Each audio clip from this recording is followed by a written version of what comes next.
So before I start this video, guys, please put in the comments your thoughts on the current war wheel, where you think it needs to be improved, what you'd like to see changed. You can maybe wait until you hear what I have to say, but I'd very much like to hear what you think about this war wheel. Now on to the video. Hello survivors and welcome to another Walking Dead Road to Survival video. In this video we're going to be going over the new event that has started in the last few days, which is going to be the Commissary event, and we're also going to be looking at the newly updated war wheel now that it is live. So first up we'll look at the Commissary event, and obviously it's very much a black market event where every 24 hours 6 to 7 items refresh in the Commissary section of the black market. And you can buy whatever you want with the shanks or shivs or whatever these things are. The prison shanks, I think they are. Can I see? Does it tell me? It is prison shanks. Once you've collected enough prison shanks, you can get any item you want here. And I really like this event just because you can get little bits and pieces of what you like. You get to choose what you want. That is something that I've always think is a better way to do things. It reminds me quite heavily of like the old events way back when we had like Abraham in the museum, Vincent in the museum, and you could choose what piece of gear you wanted, or you could go for the characters themselves. Now there are characters involved as well. We had Mateo the first day, the second day we had Eugene, and now we've got Aaron. Now Mateo was the character to pick up out of those three.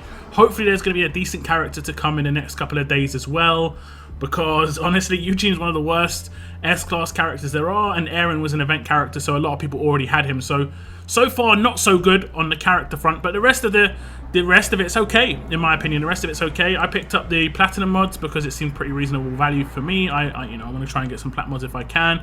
Trainers could be good if you want trainers, and I can't remember what I picked up. I think it was gear or energy. The energy ones are pretty good. 5 per 1 energy can. That's actually pretty good, and you can get up to 10 energy cans here. Particular energy cans like SR, very hard to come by otherwise. So all in all, I think this part of the event is really nice. Now when it comes to the missions part of the event, I have finished one of the missions. I believe I finished the Commissary easy. I'm pretty much on my way to completing hard. I just need to do a couple more world stages, and then the same with Nightmare, mainly just a couple more world stages. I'll get the S-class recruits pulled with my daily Survivors Club pool. If you are in Survivors Club, you are getting a little bit of a leg up here because you're getting 7 of these 10 pools you require, like, effectively for free or as part of your Survivors Club. I don't like some of the things that are in here, obviously. I don't like that you have to do pulls, and especially considering the characters that are available right now are not great. We had Eugene, I think, up before. We've got Arav up right now. We haven't got a premium S-class, brand new character that's come out. So that's a bit of a letdown. I've already got S-class Arav in one region, so I don't actually want to get a second one realistically. So we don't have too many options to actually pull for in the first place. Some people did do a 10 pull for Storm straight up because this went live on my stream, and I literally said there's not going to be another promo coming out after this. If you want to do the 10 pull one and you're going to need to do 10 pulls, you might want to do it for Storm just because he's going to be like the primo character, and we're going to have returning characters after that. Lower odds and most likely characters that you already have. And there was of course the one down the bottom here where it's use 1,000 coins. You can obviously spend these 1,000 coins within that 10 pull, so it sort of counts for the same thing. But again, I don't like missions where it's like, yeah, spend coins. This is pretty lame in my opinion, especially as it's not really promoted as a premium side of it, and that makes it a premium side of it. I think you can easily do the 10 pull and spend coins with like league coins or arena coins, but on a week-long event, not so much. If it was on a multi-week event and you had to spend 1,000 coins, it wouldn't be too terrible. So all in all, I think the event is pretty good.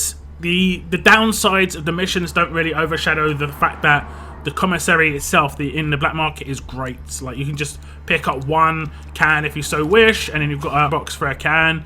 You could pick up 1 train if you so wish. You could pick up as many shards as you want for a character that comes in here if you wanted. That's what I'm saving 300 for, just in case a character comes in here that I actually want. All in all, I think the rewards at least are really good. I think the fact that you can choose is really good. There would be obviously things that I'd want to change within the missions, but as you know, there's always going to be like premium sizes things. I think the offers themselves are not really great value. There's too much RNG involved in these bags. Terrible RNG here. I would perhaps buy an offer that was that cheap if it wasn't RNG based, or the RNG was reasonable. Like if it was 300, 400, 500, 600, and then it was like 25% each, maybe I'd go for that. But because you've got a 2% chance at, 500 and a 60% chance at 50, the variation is just too big. There are other offers in here as well where you've got a bag, I think, that has 50 and 500 and 80% to 20%. So you could get really lucky here, and you're most likely not going to. That's just the way it's going to be.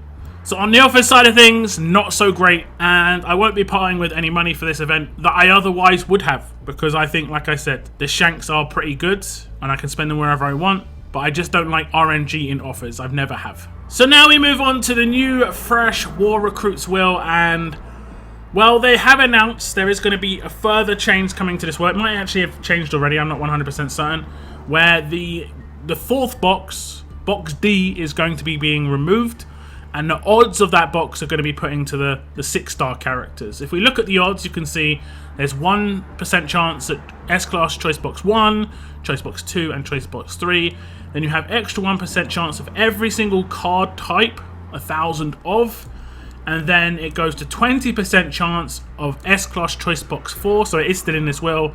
And then you have a 60% or a 67% chance, sorry, of 6-star recruits. That S-Class Choice Box 4 is going to be removed, and 6-star recruits will be made 87%. So you're going to have a 13% chance of getting S-Class cards going forward, and of that, only 3% are going to be a choice box. So I think this is a pretty terrible wheel. It's one of the worst wheels we've had for War Recruits for sure. 6 stars definitely shouldn't even be in here, and the fact that they're going to be 87% chance is ridiculous. I did see Dan Why So Serious's video when he did some pulls, and he said that perhaps trainers and gear should be added in here. For sure, I prefer trainers and gear over 6 stars. I just think they should probably remove the 4-star wheel, make the 5-star wheel the new 4-star wheel, and then add a 6-star wheel, making it like the new 5-star wheel, if that makes any sense. If anything I just said made sense, please just interpret it. 4-star wheel disappear, 5-star wheel, no, new 4-star wheel, 6-star wheel, new 5-star wheel. Because War Recruits, we don't get many pulls, let's be honest. If you're first, I think you get a guaranteed pull. Then if you're in top 10, you need 2 wars. And then past top 10, you need 2 to 3 wars.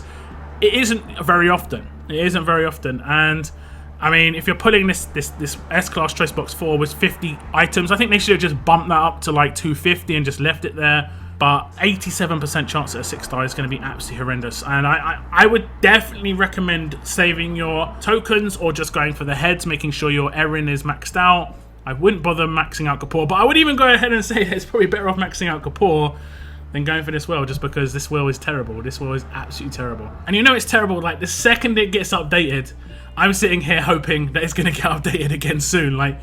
Straight away I'm just well, this wheel's terrible, and gotta wait for the next update. That is a really bad situation to be in, because I'm not even someone who's going to be getting pulls on this wheel as often as other people are. I'm not in the #1 faction in terms of the spending factions, and those people are going to be looking at this wheel. It's absolute trash. I'm looking at this wheel like it's terrible. I can't imagine what people who just actually spend on this game and buy characters and stuff are looking at this wheel just I've got all these 6 stars. And I've got all the 1,000 cards, most likely. Maybe one of the choice boxes is reasonable for me. That's probably what they're going, maybe. Maybe they need a couple of Shiva cards or something for their second Shiva or something. I don't know. But this is a terrible wheel. 100%. Terrible, terrible wheel. So that's just my thoughts on those two. Now, the Doc Stevens event is coming to an end. And I will be honest, I'm going to miss it. As you can see, there's 5 days left on the stash, 5 days, 15 hours, and generally you get an extra 24 hours to just put on the stash. I have got some pulls to put on my next stream, so I'm just waiting for my next stream for these pulls. I've been really happy with this event, honestly. I think it's been good. I like the fact that, it's been in the side faction missions for events. It's been awesome. We had one for the raid tournament that's going on right now that basically, I think you had to hit 1,000 raids as a faction. Means active factions are just going to get a little boost on the rewards. I like that. I do like that a lot. Now, I think a lot of people maybe were complaining about the fact that it is a stash and you don't get to choose what you want. I think a perfect combination, the way we gained stuff in the Paging Dr. Stevens event has probably been the best I've ever seen. The value of the offers seemed pretty good. Everything seemed to be quite well-rounded in terms of gaining the actual required items And I have to say the Commissary seems to be the best event in recent times, at least, in how we spend those gained items. So the combination of the two, if you put them together, you're probably going to get one of the best events of all time, guys. Like, just putting it out there, Scope here listening, you'd probably have one of the best events, well-received events, at least, of all time. But that's just my thoughts, guys. Do leave your thoughts in the comments. That is the end of my video. Thank you very much for tuning in, and as always, keep on surviving, guys. Keep on surviving.